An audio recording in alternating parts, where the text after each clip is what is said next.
light in the eyes of our hearts to know the hope to which Christ has called us. Amen.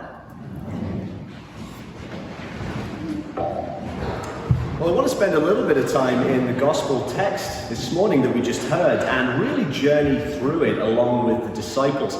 So if you want to follow along in the Pew Bibles, you're most welcome to, and you can find the reading from Mark at page 40 in the New Testament of those Pew Bibles. The reading begins with James and John, the two disciples, coming to Jesus and saying to him, "We want you to do for us whatever we ask." I like this. This is a bit of a devious strategy, isn't it? Jesus, we want something from you, but you have to agree to do it before we'll tell you what it is. It's the equivalent of when kids say to their parents, "You have to promise not to get mad, okay, Dad? And then I'll tell you that I broke the kettle." James and John elsewhere in the Gospels are called the Sons of Thunder. That's Jesus' favorite nickname for them. And you can see from this story a little bit why. They are all-in kind of guys. Elsewhere, they asked Jesus to call fire down from heaven because some people in the town said thanks but no thanks when Jesus tried to preach to them. So they're pretty aggressive, ambitious chaps. And here they're at their old tricks again.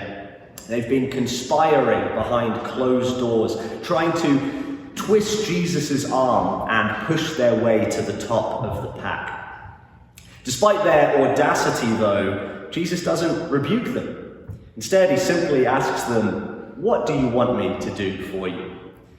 I don't know about you, but I don't get the sense that Jesus is being sarcastic or wry here. I think this question comes from a genuine place of concern and curiosity. He wants to know what it is that they want. Despite the way that they approach him and the frankly less than reputable thing they're asking him for, he nonetheless gives space for that. Gives space for them to express their desire and their longing. Let's pause on that for a second and let me ask you, if Jesus asked you what you want, how long would it take you to be able to formulate an answer? Or ask the question another way, do you know what you want? Are you in touch with that, with what it is that you deeply, really desire? It's an important reflection for those of us seeking to pursue the way of Christ in the world, because we're all so coded in our culture to keep going in endless pursuit of, well, pretty much anything, that we very, very rarely take the time to stop long enough to let that question in, to really consider what it is that we're so busy chasing. Of course, there's moments in life when the space and the pause that's necessary for self-reflection is forced upon us. Moments of sickness or unemployment or other things. But otherwise, we just keep on, often not much aware of whether the thing we're chasing is really what we want. A huge part of the spiritual life is about keeping ourselves alert to what's claiming our attention, to what's directing our desires and longings. Yet how deeply are we really ever in touch with what it is that we want in life and the world? Jesus invites the disciples into that reflection. "What do you want me to do for you?" he asks. "We want to sit, one of us at your right and the other at your left when you come again in your glory," they say. So there it is. That's what they want. Now, before we give the Sons of Thunder too hard a time, they at least know what they want. They're crystal clear about it. And that's a right side better than me most of the time. What they want is glory. I often think when we read the Gospels, whenever we see somebody speaking with Jesus in the New Testament, especially when we see someone asking him for something, for healing or a miracle or an answer to their questions and concerns, we can read that as a picture of prayer, of people bringing before God what it is they want and long for. For James and John, that request is raw and unfiltered. With us, though, how often do we sanitize our prayers? How often do we only bring before God our best and most pious selves? Not what we really want, but only what we think a good, pious Christian should want. We can fault the disciples for many things, but at least they are ruthlessly honest about what they want, and they're willing to bring it to Christ. The question of what we want, of what humans most deeply desire, has occupied a lot of history's best minds. Philosophers and theologians and more recently psychoanalysts have spilled enormous amounts of ink over it, but perhaps nobody as much as St. Augustine of Hippo. If you're not acquainted with Augustine, he was a 5th century bishop in North Africa, and Augustine wrote some of the most important and foundational theological texts in the church's history. But just about in the middle of his life, when people are often prone to a little mawkish self-reflection, he wrote a much smaller, much less dense book that he called simply his Confessions. And it's the world's first autobiography of its kind. And in that book, he reflects back on his early life, before he was a Christian, when he was a little bit of a lad about town. He was mostly concerned at that time with sex, drugs, and rock and roll, or the 5th century equivalent. And looking back later in life, he comes to realize that in all his fruitless pursuit of fulfillment, through all the wrong roads, what he was really seeking, without ever realizing, was God. Probably rubs up against our modern sensibilities a little bit to hear that a young man going to a lot of parties and having a lot of sex was really just seeking God, doesn't it? But for Augustine, that's the conclusion he comes to. He says that most of us are not really seeking the wrong thing, rather we're seeking the right thing in the wrong way. He talks about disordered loves.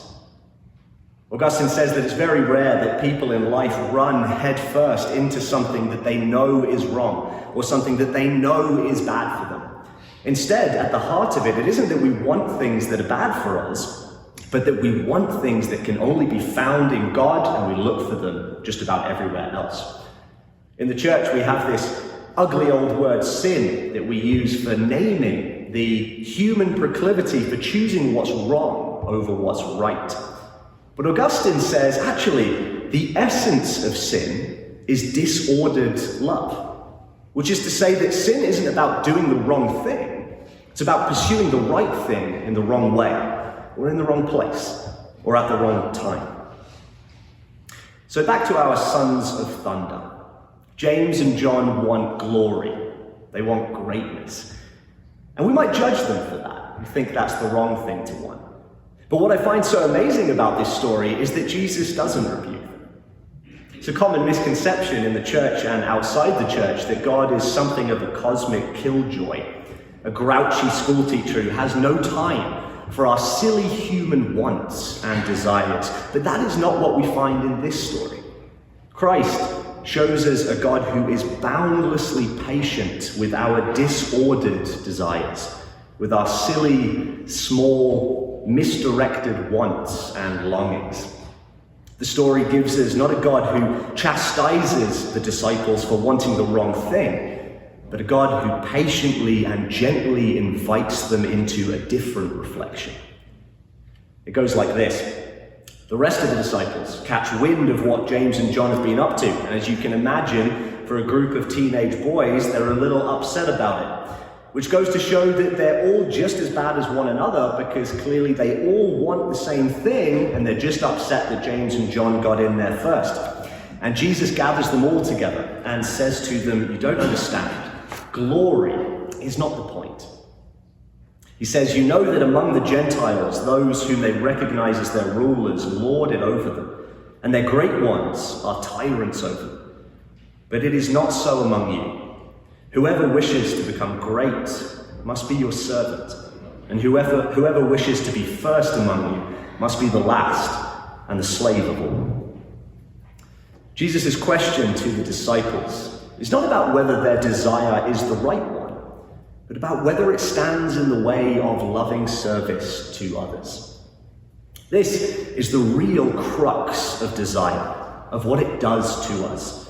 Our desires and longings can either make us more absorbed in ourselves, they can spiral us inwards, or they can lead us out into a more generous openness to the world. The things that we want and the pursuit of them can either keep us engrossed in self, or they can open us to others, to greater hospitality, to more loving service. That seems to be what Jesus is most concerned about. Not whether the disciples want glory, but whether that pursuit gets in the way of their loving service to others. Notice that Jesus never tells them that the pursuit of glory is wrong. In fact, he assumes that it's okay. He says whoever wants to be great, but then he lays out for them a better path to get there. He asks them not to long to be great in power and position, not in the service of self, but in the service of love. So consider again, if Christ asked you, what do you want? What would you say? Pay attention to that. Be honest with it, like the disciples. Stare it in the face, without asking whether that's the right thing to want, or whether God will be mad at you if you ask him for that. And know that God does not rebuke you for that, no matter how disordered, ill-advised, silly, or unimaginative that desire is. But Jesus does invite another reflection. Does that desire stand in the way of loving service? Do you feel like that dream, that goal, that longing, does it keep you self-absorbed? Does it close off your attention to others? Or is it a road to more radical generosity, more expansive hospitality, more imaginative and loving service? May we follow Christ in his way of humility and love, and in his kingdom may Christ count us among the great. Amen.